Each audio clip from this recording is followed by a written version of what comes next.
Now we're live. Hey, Rupi, welcome. Thank you, Welcome, welcome, Russell. welcome. Thank you. All right. Let me do a quick mic check. And then I think we are live. Yes, we are live. 23 seconds in. So let's just kind of get very comfortable with with the new system, the new device. Right now it's streaming on Facebook, LinkedIn, and Google. Hmm. Okay.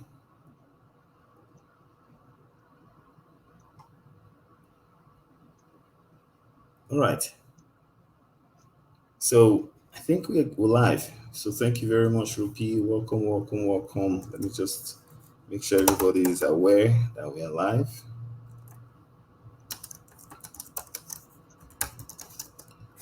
Yes. So let's give it a few minutes, about a minute or two, to get started. But then, how is the weather over there in California? Oh, I love it. It's sunny, it's beautiful out there, and I think it's just at the start, a little bit start of the fall slowly. So it's just beautiful to watch out there. It's not too crazy hot. Amazing, amazing. So what And have you how been up? about you? Oh, on this side, well, it's been very interesting. The weather is really hot on this side. It's about 85 degrees, here in Dallas. And but the day it's not too hot. It's warm, warm enough for you to go outside and still be able to enjoy yourself. Yeah, yeah, Yes, I yes, agree. yes. So welcome, welcome, welcome. So I see people are coming in right now. So I think we are good to go. So Rupinder Pannu, welcome, welcome. Thank you Well, so much, Russell. Before we get started, I just wanted to, thank you for, giving this opportunity and also for what you're doing for Glappy Village. It's very inspiring, to see the amazing amount of work that you've done to make a difference in the community and the organizations around the world. So keep up the good work. It's just amazing. I can't wait to see where it goes. From here, it's just the start of an innovative journey for all of you. And I'm happy to be a part of it and help it be here with you and everybody in Glappy Village and across the world who are joining us. Thank you for joining today. Hope today's session help you guys motivate, to think beyond your limitation, whatever you think, whatever you want to do, achieve in your life. Hope today's session will be a motivational one for everyone. amazing, amazing, Rupi. Thank you very much for sharing that. A lot of people here know you as Rupinder, but then you go by Rupi. Tell us a little Yes. about your name. Tell us about you.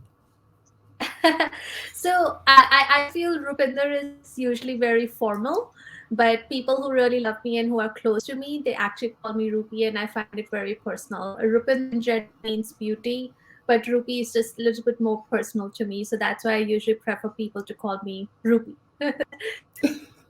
Okay, what does it mean? A rupee doesn't mean anything as such. Normally in Indian currency, you have rupees. So people used to make fun of me when I was a kid and growing up. But in general, rupee doesn't mean anything. But rupinder means beauty. Wow, beautiful. Thank you. I appreciate the name and thank you very much for sharing that. So we wanted to kind of share very quickly your view. I'll be sharing the slides if you don't mind. There Sure. are just a few things basically to some persons are saying they are not hearing you. Let me see. Abraham, how's the volume? Can you guys hear me now?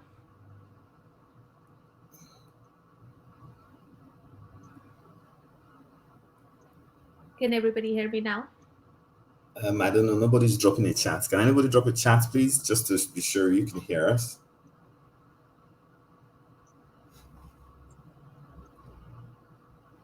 I'm not seeing it. Yes, the beach says she could hear you. So Okay. beautiful. All right, beautiful.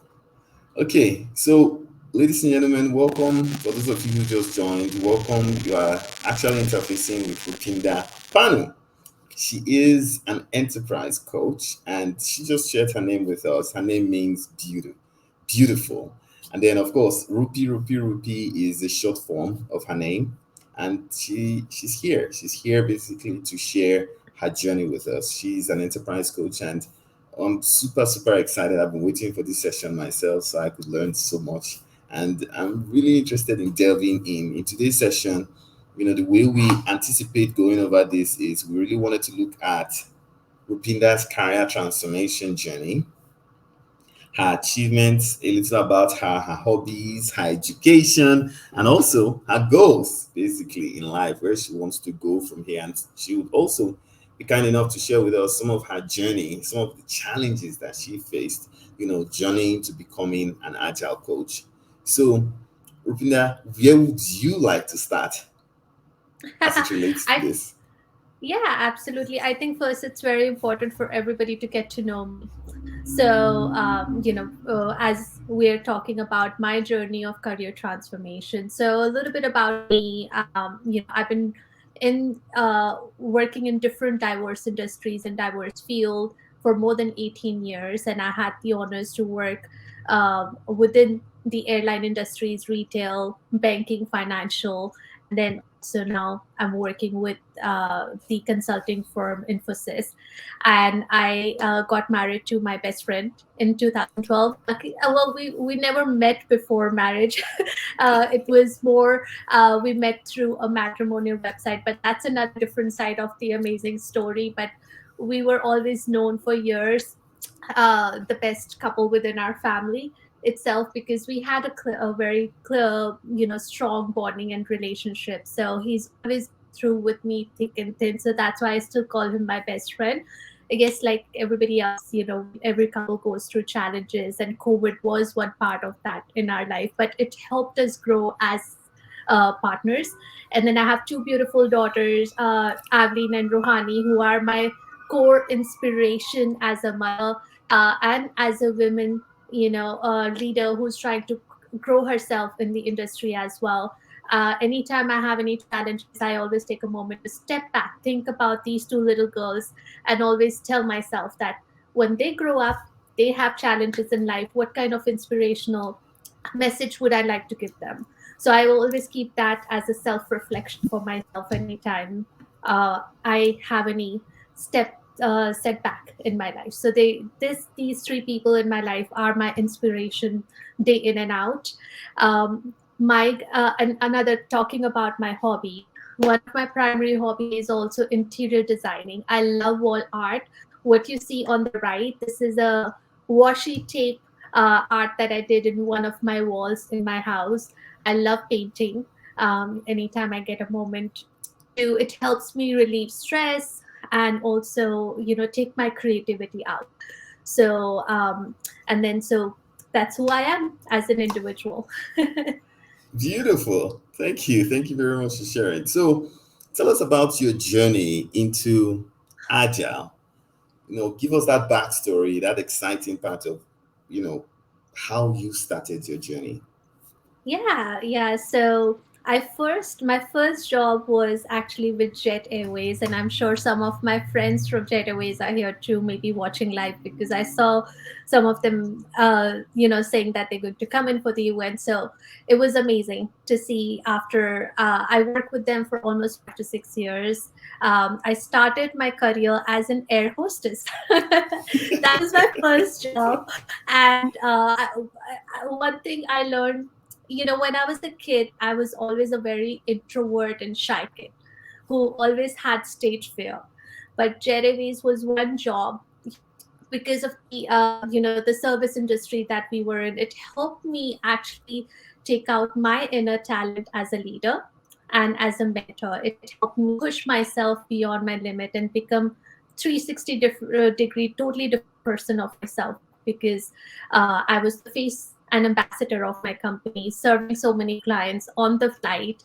So I had to make sure that I was the best version of myself. We all have imposter syndrome. So I think that's the moment when I joined the airlines that I had the opportunity to shine my true personality, take my fear at my heart. So, so I started my career with being starting as an air hostess with Jet Airways. Then I moved up to becoming an executive coach for within the airline. Um, where I had an opportunity to do a lot of mentoring and coaching and training for all my other peers that I was supporting within the airline and the servicing industry. Wow. So that transition basically from, being the face of an airline to enterprise transformation or to agile in the first place, how was it for you? Walk us through that decision where you were like, you know what? I think this is where I would like to go. Yeah, one thing I learned throughout all the parts of my career. So I've been with Jet Airways, I've been with Raw Store, which is a retail industry, where also I had an opportunity to lead the transformation within the retail store, or one of the 1,000 store of Ross in Pleasant Hill, where I had an opportunity to do a lot of hiring of more than 100 employees. When you have new employees, a lot of teams who are dependent on you as a leader, I think it's you always have to have that growth mindset, for yourself, how you can help lead the change, be the leader, and inspire other your team members to make sure that you're creating a pathway for their success.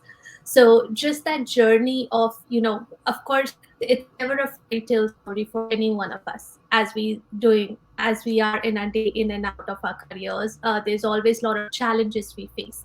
What's important for us to look at is that how are we need to look at where we are, what's the challenge we're facing, and how are we going to turn it into an inspiration or growth aspect, and overcome those challenges. And that's where that the exploration part led me towards agile, and towards my career, because I always wanted to, uh, as an end user of an organization, I always wanted to make a difference, and help solve problems for the whole organization. So that's what led me to push myself and, inspire myself to get into the career as an agile coach and an enterprise coach. Wow. That's a very inspiring journey. And how has it been basically? Having worked across various industries, how does, from your experience, how does agile transformation differ from, financial service industry, travel, and entertainment? What are some of that difference that you would like to share with this community? So, if you think about what is transformation throughout the organization and who helps us transform is people. So there are not a lot of I won't say there's a huge difference between how we are transforming between airline, retail, financial, or different parts of the industries. But we always have to make sure that we are, number one, understanding the whole context of the organization, whichever we are trying to transform. We are understanding who are the people that we are working with, keeping the change management in mind, and understanding the employees, because they are the true source of the transformation journey where we want to go. And be and at It's not just one layer. What happens most of the time in transformation is that we only focus on the leadership and we forget to focus on the middle and the team layer when the transformation is going. So with my experience in these different industries that I've worked with, um, it's the people industry. We have to make sure that we understand what's important for the employee of the organization within different layers of the organization. What are their key problems that they're facing within the context of that organization? And how can so we all have the same vision and goal where we want to go. So we build that plan together, because it's never a one man show. It's a partnership and an alliance when a transformation happens. I agreed. You've already started going into transformation. So, boom, let's get into it. So, talking about transformation, I know you have extensive experience. First of all, working as a contributor in organizations and then transitioning from being an individual contributor to being a coach, supporting the growth involved in hiring over 100 personnel within your organization, and then transitioning to coaching those individuals, not just coaching, eventually transitioning to agile and then enterprise transformation. Tell us about your challenges. We are interested basically in this extensive experience that you have shared. What are some of the most common challenges that organizations face when embarking on an agile transformation journey? And how do you recommend overcoming them? Absolutely. So some of the latest experience that in the past few years that I've had is where we get a lot of resistance to change from the employees of the organization. Like I was mentioning, the lead if we when we go through a transformation in any organization, be it small or big, there are different layers. The executive layer, firstly, important to understand the context. Then there are different layers. We have our executive level leadership, senior leadership, the middle leadership, and the team level leadership. It's very important for us to make sure that the key challenges that if I had to talk about was the resistance that I faced during the journey of change and transformation. So I think it's important anytime there is a change happening in any organization that we, as leaders, it's important for us to share those goals and vision with your employees within all the different layers. And also, of course, with change, there comes imposter syndrome within all of us. If you think about your personal life as well, be it you have to lose weight, you always have that imposter syndrome that am I going to be able to do this? Or if you want to achieve a new career path for yourself, and it's important, we all face those imposter syndrome that am I going to be able to crack through this interview, or would I be able to get that leadership role that I really want to get? So that's where that these are some of the challenges I've seen. Yeah, and of course, throughout the journey of transformation, I've also seen that there are reduced resources. So what happens when you have reduction in resources in the organization is the current employees that you have, there's a lot of burnout because now they have to work 10 to 12 times more than what they were doing before, because the path of the organization goal is not changing, even though they had reduction in employees. So we have to make sure how can we overcome these challenges with our context where we are as an organization and team, and so we can overcome these challenges. So some of the things that has worked for me as an enterprise agile coach is number one, taking the data driven approach, letting creating that transparency and awareness across the whole organization, presenting where we are in the current state and building that plan together on where we want to be.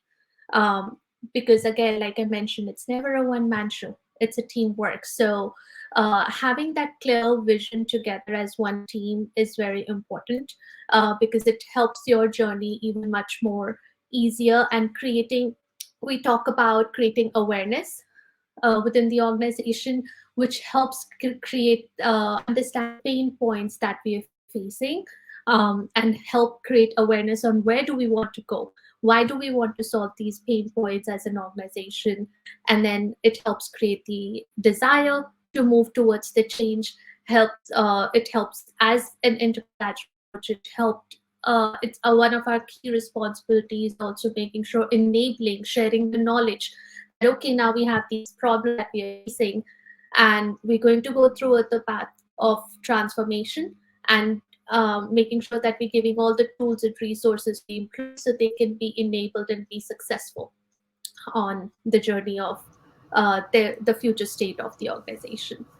Amazing. That's really exciting that you shared that. And in this conversation, some of the things you mentioned, which kind of caught my attention, was customizing the safe framework. You Yeah. talked about customizing the safe framework, and I want to kind of double click on that. Now, you mentioned that you customized the safe framework based on your client's needs. Could you share some examples of how tailoring the agile methodology has led to a successful transformation, and what are the lessons that you have learned from implementing a tailored approach to safe? So scaled agile is definitely one of the most impressive framework which helps in driving change throughout the organization. And again, every organization context is different. The challenges, the recent client that I supported with, and you were there with me in that part of the journey. We started it together, so first, as what we did, just to give everybody a little bit of context, is we actually did a small pilot in a small division of the organization to see if this would even be successful. So after we got some success rate, a lot of good feedback from the client, that's where we started our journey of transformation. And our leaders from the client side were brave enough to drive that transformation across the whole organization together. And we wanted to make sure that we are understanding their context and pain points.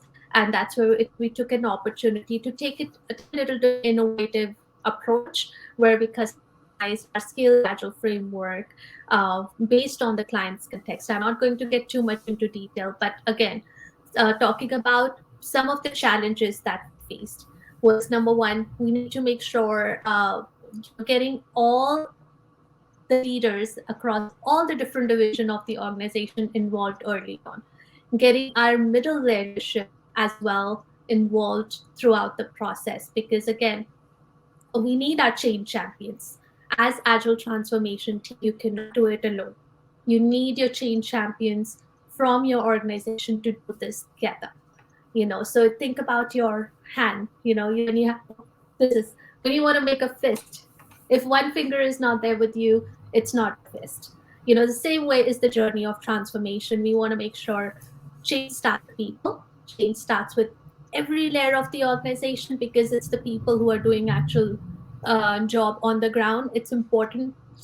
The Another key challenge was that we were small team. I talked about in the beginning reduction in resources, and even as agile transformation team, we were small. So again, where our change champions are so important throughout the process of change management. Amazing. It must have been very challenging, as you've discussed. When this happens, I understand from my experience, especially working with you on the said project you just talked about, that it requires us as coaches to, in Safe's word, lead the change. How do you how can you describe that for those people who are new to Safe, basically, and new to Agile in general? What does it mean for an individual to lead the change in Agile transformation? How do you embody that? How do you exemplify that as a coach, as an individual, as an employee? What does that really mean? So, as an individual, I think it's important for you to look at the team that you're working with, and the contribution that you are doing within that journey of change and transformation where the organization is going. And how is your role impacting, and how is your role impacted, through this change process as well, where you are, and then what's your vision as an individual from performance perspective? Where do you see yourself? A lot of time we also talk about 5-year goals are too vague, but sometimes it's important to understand your individual vision for 5-year goal. And any organization that you're working with, what's your vision for your organization? Where do you, because you're working for almost 8 to 10 hours a day, you're spending so much of your dedicated heart and soul throughout the day. It's important for you to have that vision on the future state. And who is your team that you're working with? Understanding your context, and what again, self reflection is also very important. Doing that continuous retrospective throughout, so you can make sure that you can take the right actions to drive the future performance, high performance for yourself as an individual and your teams that you're supporting. Hmm, nice. I think now I better understand the term leading change and what it means. Now, let's kind of pivot a little bit to success. A lot of organizations spend so much money on agile transformation, and one of the key things on at the back of the mind of leadership is success. How do you measure the success of this agile transformation initiative, especially Rupi, when the impact may not be immediately apparent? So, what are those key performance indicators or metrics that you, particularly as a coach, as an enterprise coach, find valuable in measuring success of the transformation?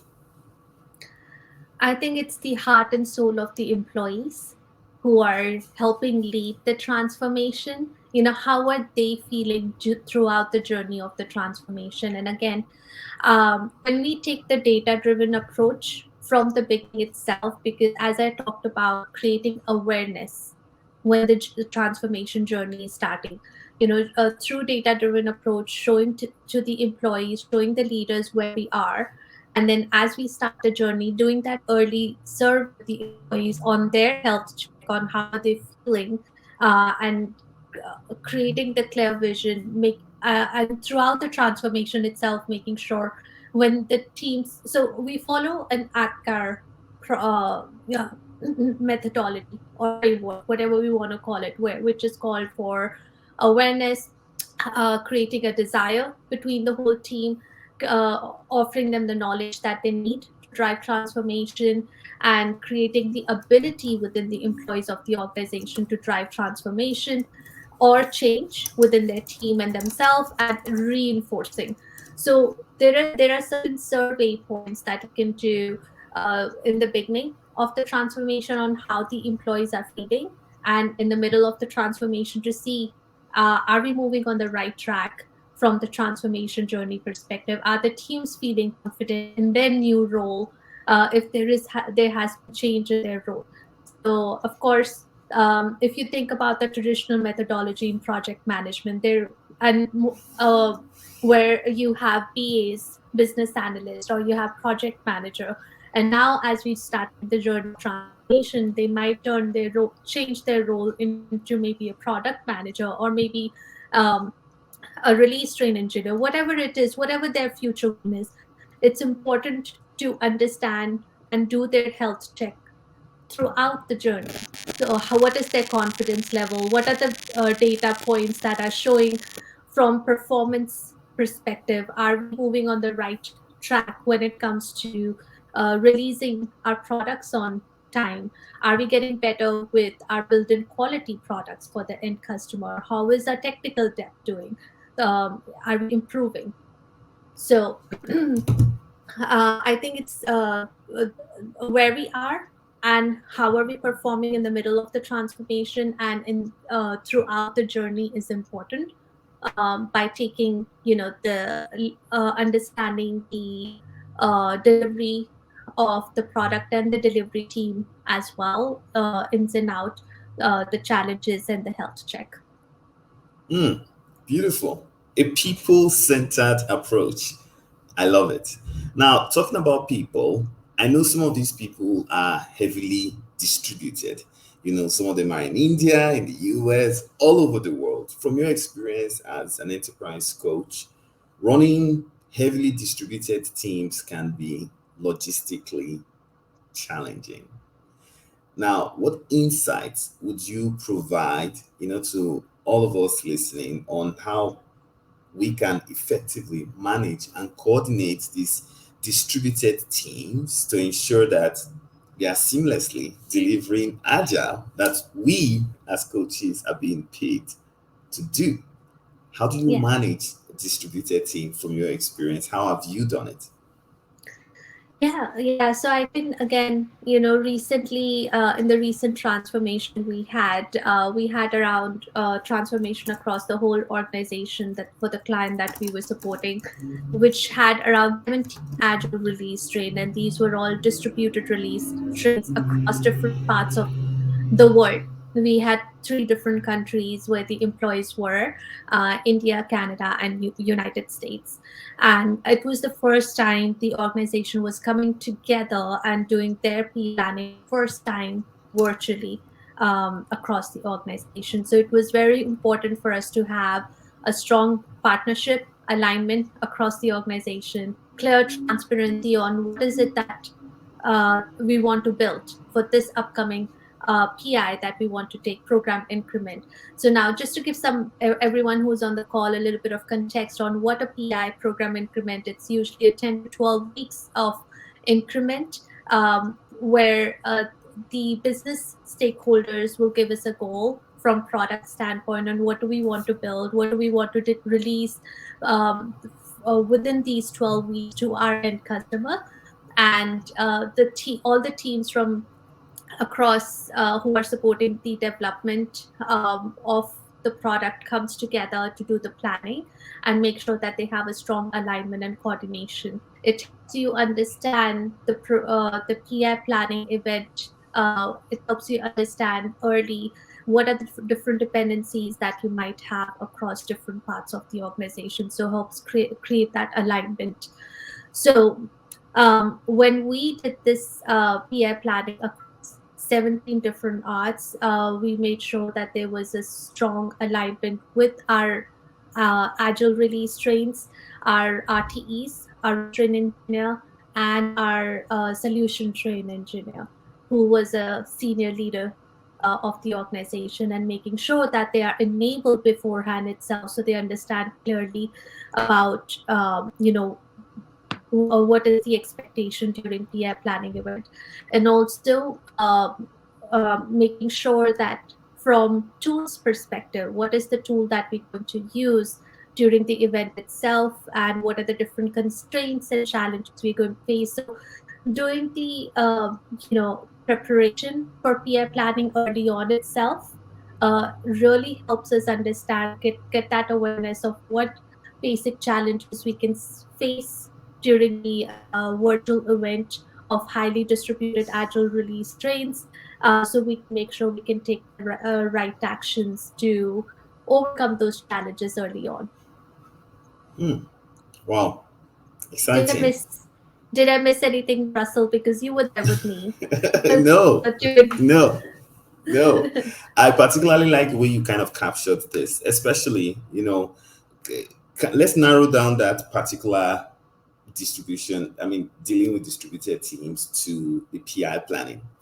I know you played multiple times. You stepped in. You an enterprise coach for the organization, but I remember you stepped in and played release train engineer. To help coordinate for the PI planning. How did you tell us about that experience of managing with wikis, getting people during the pre-PI planning to get aligned on these are 17 different agile releases. This is a solution train, coming together with these different time zones. Walk me through, even some of the things that you faced, for example, like running a longer PI than necessary, than yeah, expected. How did you tell us about some of those challenges? I thought it was interesting then. And I feel like this yeah, audience might find it interesting as well. yeah. So I don't want to just straight away jump into PI planning. I want to give everybody a little bit of background text, my journey with the client.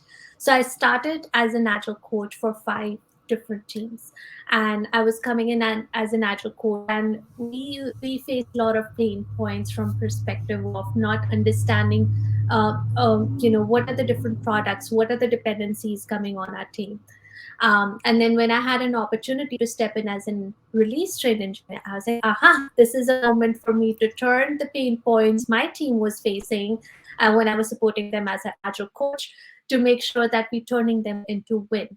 How can we make sure that there is a strong transparency alignment across all these distributed teams? And I wanted to make sure that there is not just between the distributed team, but thinking about our business stakeholders as well, who are the key source, and the product management team, bringing everyone together, creating a T minus 8 approach where there is a strong coordination. Everyone understand. I talked about vision, right, a few minutes ago, that where do we want to go? So the T minus 8 approach before PI planning is basically everyone across the organization knows that in next 8 weeks we have our PI planning. Let's start preparing our backlog ahead of time. Let's understand what is the product that we want to develop, and bring in all our product team together and help answer any question. Because if your backlog is healthy, ultimately the product that the development team is going to build is going to be healthy as well, with less technical depth.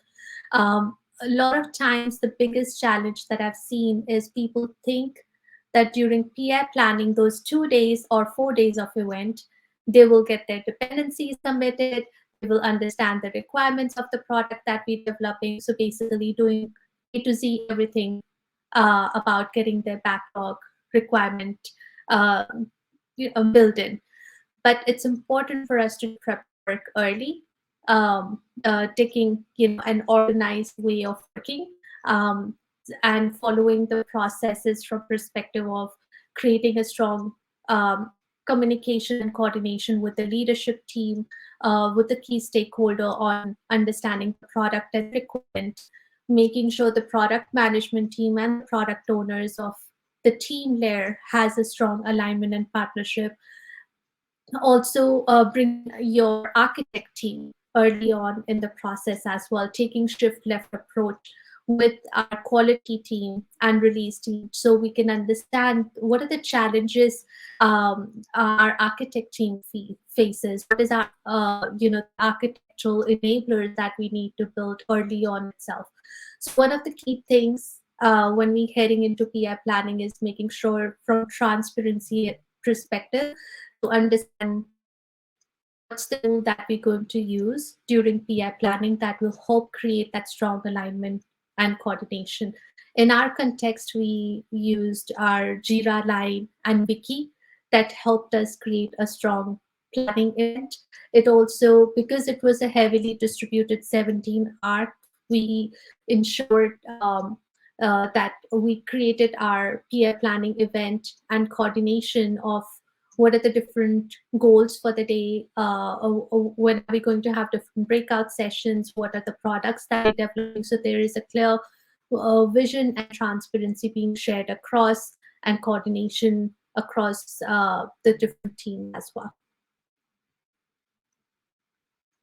Wow, that must have been a nightmare. Managing that would have been very challenging. How do you manage to balance that with that demanding career and the family? How were you able to manage that balance? And are there any tips for maintaining a healthy work-life balance, that you would like to share with people who are aspiring to get into this career choice?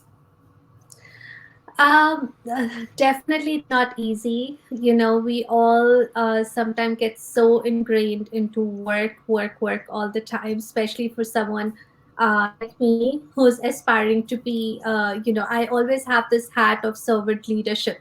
I want to serve everyone but myself.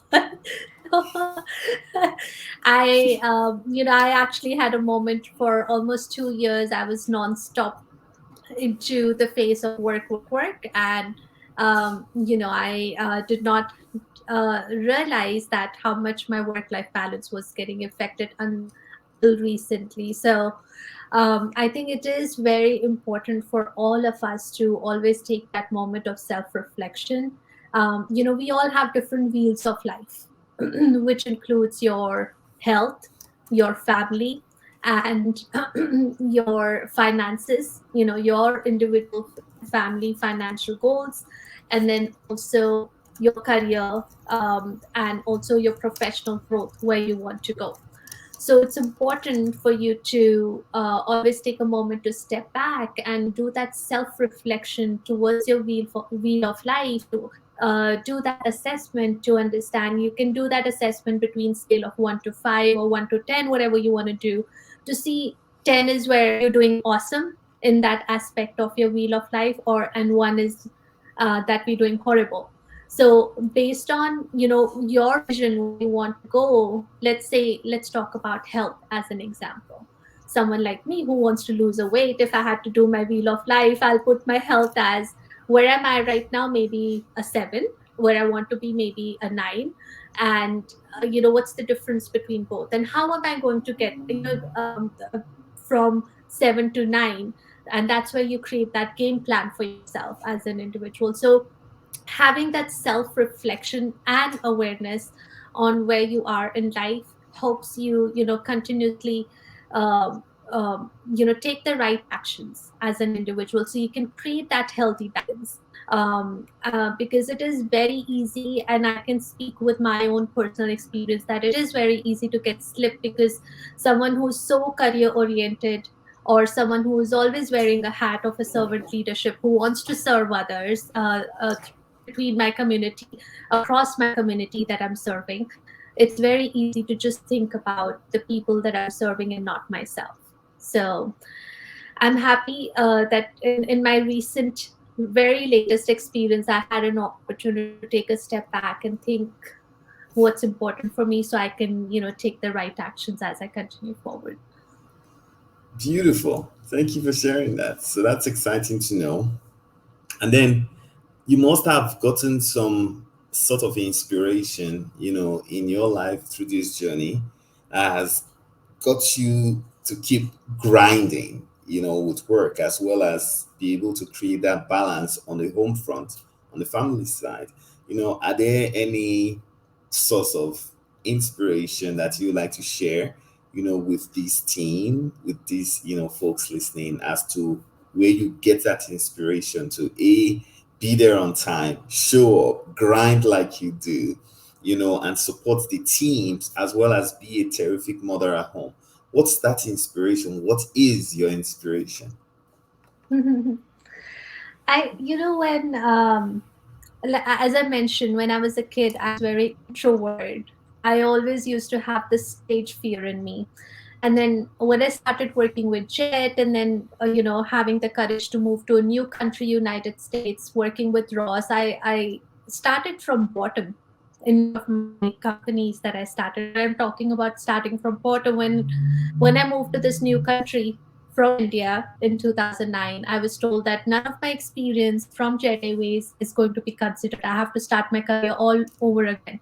So all my 5 years of experience was not, it was considered from the perspective that I could start as a retail associate, but that never stopped me. I always had this drive within myself that no matter wherever I am, I want to see, I want to continue moving up the ladder, and growing in my career, because I always wanted to be that change agent where I'm making a huge positive difference in the organization where I'm serving. And I never thought about, for me as an individual, I'm very passionate about serving the teams that I'm working with and serving the organization that I'm supporting. So when I always have this end goal in my mind, so it all helped me, wake up every morning with different level of excitement, because my leaders that I work with, I've been very fortunate, in all these different organizations, Jet Airways, Ross, and Bank of America, and different, organizations. I had some of the thought leaders. They've been tough on me. Absolutely, they've been tough on me a lot of times, but uh, it helped me grow. I always took their constructive feedback in a way that they mean the best for me. It's not that they're trying to put me down, but because they have probably high expectation from me. So how can I take that constructive feedback in a positive note and push myself to be the better version of myself? So I think it's just my individual personality that I want to grow. I've faced a lot of pain points too as an individual, and but that gave me an opportunity to think about how can I use this opportunity to inspire others. And being women is also not easy. I can see my mom, as I grew up, she was always a homemaker, but she used to always tell, we have three sisters, so she always used to tell us that I want you guys to be independent as you grow up. Be independent women, be something, follow your dreams, whatever you want to do, and never give up in life. So it has always been in my heart, to be there to support. and overcome challenges. Amazing. Amazing. My last question for you, Rupi, is about advice. What's your advice? As a matter of fact, I think somebody here in the chat kind of frames it very well. Michael Collins says, as an enterprise, agile, and life coach, what advice can you give a 20-year-old Rupi Pannu to avoid the challenges you faced in your career journey? What tenets would have helped you achieve your goals earlier? Hmm. So, my advice to that 20-year-old Ruby would be, don't let the imposter syndrome pull you down.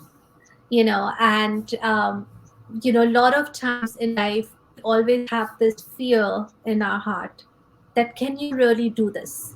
And that's where you need to. And anytime, I would tell that Ruby that I wish somebody would have told me that if you have a fear in your heart when you want to achieve something, that means you're on the right path, because it is going to push you to be the best, to think creative, to be the best version of yourself, to push yourself. Because anytime you're starting something new, there are a lot of unknowns. You don't know. So, be it you want to learn coding, be it you want to transform your career into IT field, you don't know how to do it.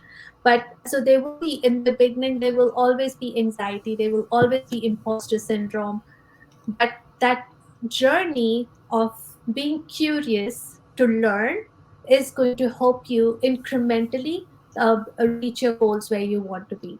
So you just have to believe in yourselves, to continue going. And also remember, change, this happens with me all the time, that when I want to achieve something, I want to achieve tomorrow. So I have to constantly remind myself that, "Ruby, it's not going to happen overnight.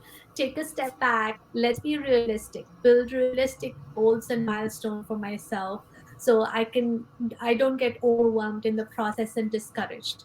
So creating the realistic goals, incremental growth plan on where I want to be, in this, whatever my goals are, and not letting any imposter syndrome pull me down. Amazing. Thank you.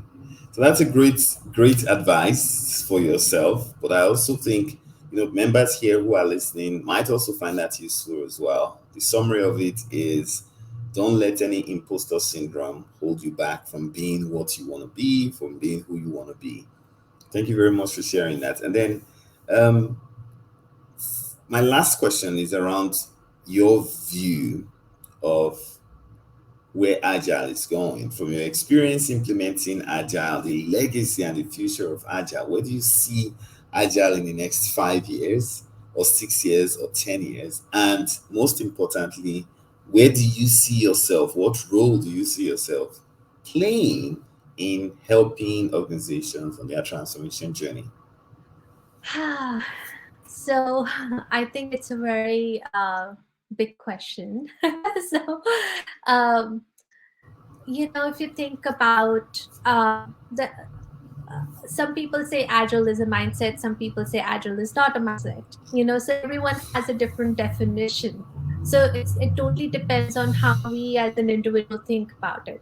But one of the key thing that what I've noticed in my journey of 18 years is, it always talks about creativity, continuous exploration, and continuous growth. Just look at the fact that when COVID started, it disrupted the whole world, for that matter, and everybody had to use their creative mindset, that how are we going to overcome these challenges? And now we have this new tool called AI, so there is some level of anxiety going across the organization. So instead of taking a full stop and saying that I can't do it, how about all of us take a creative mindset and see, use that curiosity of exploration and growth to your future vision for yourself and the organization. So I don't, 5 years from now, I think I do want to continue. My goal is, I'm actually in the process of launching um, my life coaching and skill agile training business, where I want to serve the community. I want to serve people like myself, my challenges that I've faced, the team level and mid-layer leadership team, so I can help people grow in their career. So I'm in the process of launching Relentless Agile. It's a new organization that I'm starting where I can help support the teams if they have any personal challenges going on, help them overcome those personal life challenges and think beyond their limitation. And 5 years from now, hopefully I will be one of my goal is also to be an SPCT with Scaled Agile. So I'm hoping that I can achieve that because I know it is one of the most extensive credentials that everybody achieves, but that's one of my dream goal to be there one day, and I know I can do it because I'm going to not stop myself. Beautiful. Thank you. So we have 8 more minutes, so 9 more minutes to the end of the show. I was wondering, does anybody have any questions for Rupi, that they would like to ask? Now is the time. It's now or no never or never. Rupi, thank you. Thank you very much. So while people prepare the question, I was wondering, do you have anything you also would like to share, that is non-question related that you just feel like inspired to share? um you know i I think mostly I've talked about um everything, my journey, of growth with everyone. And I just want to let everybody know that wherever you are in your life, have a vision for yourself. Don't stop yourself. Don't let anything pull you down in life. A lot of times we also start looking for motivation from outside world, getting validation from outside world, our friends and family. So I think it's important for you as and all of us as individuals to first feel so proud of ourselves for who we are as individuals, because if you love yourself for who you are, people around you are going to love you as well. Beautiful. That's very, very inspiring. I appreciate that. Love yourself. So loving yourself is the key. Love yourself first, and everything else will follow. I love that, Ricky. Thank you. I'm not seeing any questions coming in. It appears that we have been able to cover the conversation so far. So a quick recap, just to inform everybody what we've talked about so far. We have covered Rupi's story, her hobbies, what she likes to do. Rupi loves, of course, to. She is. Let me share that slide. With us. She actually makes this kind of art. That you see on the wall. That's what she does during her spare time. She also, one of her hobbies, I would say, includes being a life coach as well, and helping as many people as possible. She got married to her best friend. She has two beautiful daughters, Rohani and Evelyn. And one of the things that Rupi shared was her journey with us as well.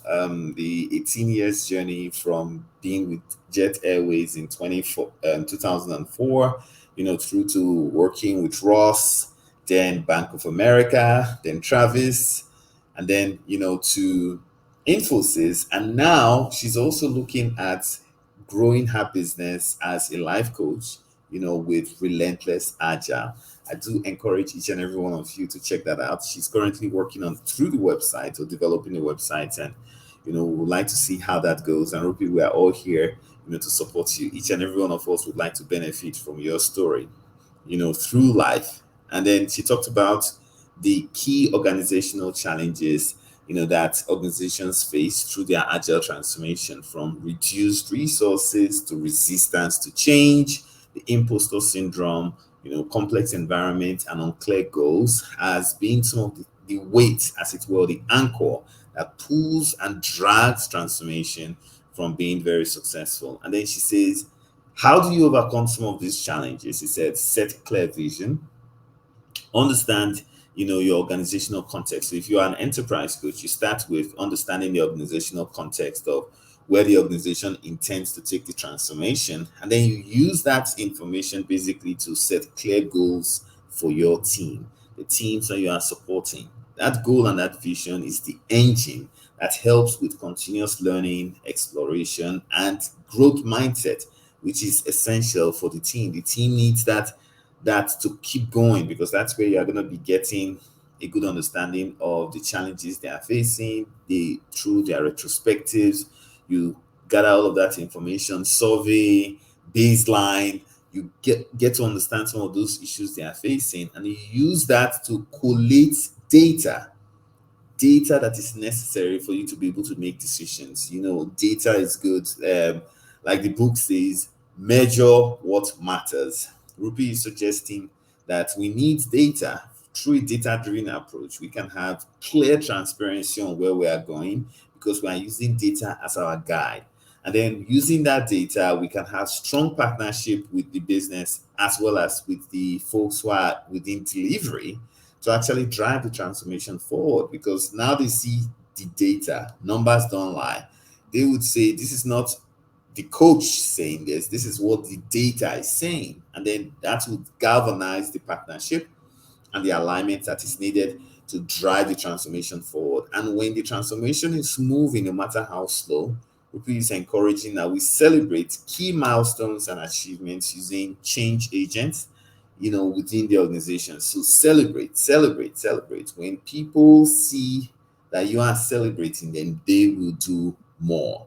That's what Rupi is sharing here with us. And then finally, she talked about the ADCAR approach, to change management, where you start with awareness, and then you go from awareness, you stoke desire, you create knowledge, and then you give people the ability to do what they need to do, and then you constantly reinforce. If you follow the ADCAR approach to change management, the change that you place within the organization is not only going to be sustainable, it's going to be enjoyable. So this is what Ruby has shared with us, her story, her recommendation as an enterprise coach, and how each and every one of us can actually follow this path, whether we are developers, scrum masters, agile coaches, or like Rupi, enterprise coaches driving enterprise transformation.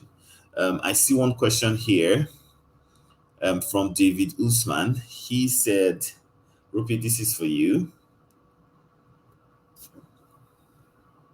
Oh, I don't know if this is out of question, but how easy was it to transition from a particular career line into the IT world for you? So, a wonderful question. Thank you, David. So as I mentioned in the beginning of the call, I started my career as a flight attendant, and then I moved up to being one of the leader of an executive flight attendant, being a mentor and coach. One of the key thing that I did when I was transitioning into IT was I worked a career coach as well. This was in 2020 when the recession happened. She gave me an opportunity to do a lot of self-reflection where I could actually understand what are some of my transferable skills that I can bring from my experience at the airline, at the retail industry, at the financial institutions that I served. And there are always transferable skills that a lot of us don't think about. So I think as an individual, it's important for you to understand what is that role that you want to get into within IT field. Because within IT, you have different type of roles. You can be a developer, you can be a product manager, you can be a scrum master, agile coach, or whatever you want to be. First, it's important for you to understand what is that role that brings bubbles in your tummy and makes your heart go, oh my god, I want to get this role.